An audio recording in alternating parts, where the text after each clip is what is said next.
afternoon, everyone! It's February 12, 2020, and of course, nasa Curaçao na naman kami.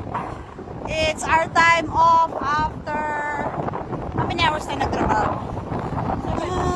7. Yeah, 7. 7.5. And guess what? Sino po yung kasama ko ngayon? Si Jedel!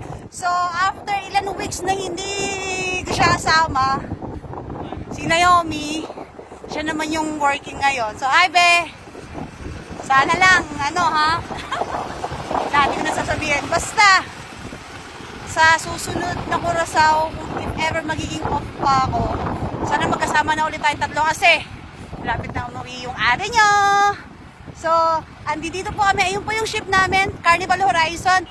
And then, ayan po, Mirella Explorer 2. So,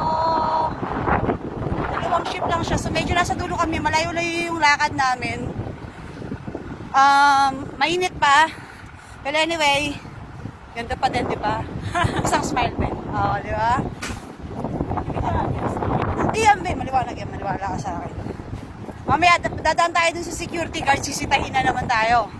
Sasabihin niya, may sinabi siya nung nakaraan eh. Gusto niya atang kumaway sa video ko, pero hindi ko siya inalaw. But anyway, kailangan namin pumunta dun sa parang pinaka-downtown nila kasi may bibilin kami. And then, before 5 o'clock kasi nagko-close na yung mga shops nila. So, kailangan namin tumakbo. We'll be back.